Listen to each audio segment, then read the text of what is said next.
ಐವರ್ನಾಡು ಬಳಿಯ ಪರಿಶಿಷ್ಟ ಜಾತಿ ಕುಟುಂಬಗಳು ವಾಸಿಸುವ ಕೃಷಿ ಕಾಲನಿ ಇರುವ ಜಾಗ ತಮ್ಮ ಇಲಾಖೆಗೆ ಸೇರಿದೆಯಂತ ಅರಣ್ಯ ಇಲಾಖೆ ಅಡ್ಡಗಾಲು ಹಾಕಿ ರಸ್ತೆ ನಿರ್ಮಾಣ ಮಾಡಿದರೆಂಬ ವಿಚಾರಕ್ಕೆ ಸಂಬಂಧಿಸಿದಂತೆ ತಕ್ಷಣ ರಸ್ತೆ ಕಾಮಗಾರಿಯನ್ನು ನಿಲ್ಲಿಸಿ ಜಂಟಿ ಸರ್ವೆ ನಡೆಸಬೇಕು ಅಂತ ಸುಳ್ಯ ಶಾಸಕ ಎಸ್ ಅಂಗಾರ ಸೂಚನೆ ನೀಡಿದ್ದಾರೆ. ಅವರು ಸುಳ್ಯ ತಾಲೂಕು ಪಂಚಾಯತ್ ಸಭಾಂಗಣದಲ್ಲಿ ನಡೆದ ತ್ರೈಮಾಸಿಕ ಕೆಡಿಪಿ ಸಭೆಯ ಅಧ್ಯಕ್ಷತೆ ವಹಿಸಿ ಮಾತನಾಡಿದರು.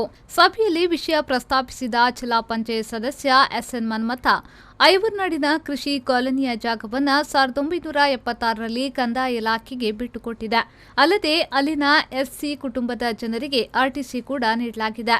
ಆದರೆ ಈಗ ಏಕಾಏಕಿ ಅರಣ್ಯ ಇಲಾಖೆಯವರು ಮಧ್ಯ ಪ್ರವೇಶ ಮಾಡಿ ತಮ್ಮ ಇಲಾಖೆಗೆ ಸೇರಿದ ಜಾಗ ಎಂದು ಹೇಳುವುದಲ್ಲದೆ ಕಾಲೋನಿಯ ಮಧ್ಯಭಾಗದಲ್ಲೇ ರಸ್ತೆ ಕಾಮಗಾರಿ ಮಾಡುತ್ತಿದ್ದಾರೆ ಎಂದು ಹೇಳಿದರು.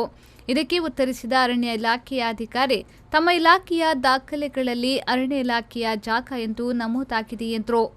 ಈಗ ನಡೆಯುತ್ತಿರುವ ರಸ್ತೆ ಕಾಮಗಾರಿಯನ್ನು ತಕ್ಷಣ ನಿಲ್ಲಿಸಿ ಕಂದಾಯ ಮತ್ತು ಅರಣ್ಯ ಇಲಾಖೆ ಸೇರಿ ಜಂಟಿ ಸರ್ವೆ ನಡೆಸಿ ವರದಿ ನೀಡಿ ಎಂದು ಶಾಸಕ ಸಂಗಾರ ಸೂಚಿಸಿದರು. ಯಾವುದೇ ಕಾರಣಕ್ಕೂ ಲ್ಯಾಪ್ಸ್ ಆಗುವಂತ ಕೆಲಸವನ್ನ ಮಾಡಬೇಡಿ. ಅಕಸ್ಮಾತ್ ಲ್ಯಾಪ್ಸ್ ಆದ್ರೆ ಸಂಬಂಧಪಟ್ಟ ಯಾರು ಆ ಇಲಾಖೆಯ ಮೇಲ್ಮಟ್ಟದ ಅಧಿಕಾರಿಗಳಿದ್ರೆ ಅವರೇ ಹೊಣೆಗಾರ. ಅದಕ್ಕೋಸ್ಕರ ಅವ ಮಾಡಲಿಲ್ಲ ಇವ ಮಾಡಲಿಲ್ಲ ಅಂತ ನಮ್ಗೆ ಯಾರು ಕೂಡ ಇರಬಾರ್ದು. ಅದಕ್ಕೋಸ್ಕರ ಈ 3-4 ವಿಷಯಗಳ ಬಗ್ಗೆ ಕೂಡ ಹೆಚ್ಚು ಗಮನವನ್ನು ಕೊಡಬೇಕೆಂಬುದರಲ್ಲಿ ನಾವು.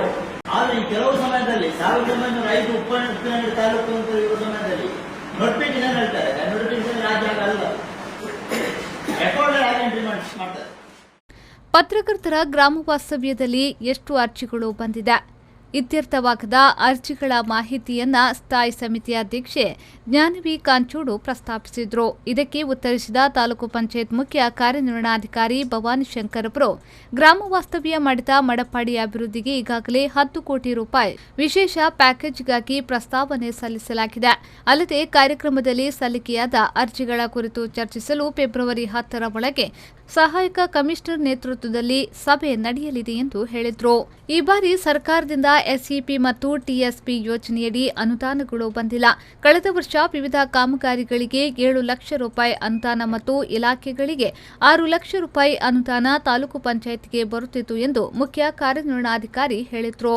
ಸಭೆಯಲ್ಲಿ ತಾಲೂಕು ಪಂಚಾಯತ್ನ ಅಧ್ಯಕ್ಷ ಚನಿಯ ಕಲ್ತಡ್ಕ, ತಾಲೂಕು ಪಂಚಾಯತ್ ಉಪಾಧ್ಯಕ್ಷೆ ಸುಬದ ಎಸ್ ರೈ, ಸ್ಥಾಯಿ ಸಮಿತಿ ಅಧ್ಯಕ್ಷೆ ಜಾನವಿ ಕಾಂಚೋಡು, ತಹಶೀಲ್ದಾರ್ ಕುನಿಯಾ ಅಹ್ಮದ್, ತಾಲೂಕು ಪಂಚಾಯತ್ನ ಮುಖ್ಯ ಕಾರ್ಯನಿರ್ವಹಣಾಧಿಕಾರಿ ಎನ್ ಭವಾನಿ ಶಂಕರ್, ವಿವಿಧ ಇಲಾಖೆಯ ಅಧಿಕಾರಿಗಳು ಉಪಸ್ಥಿತರಿದ್ದರು.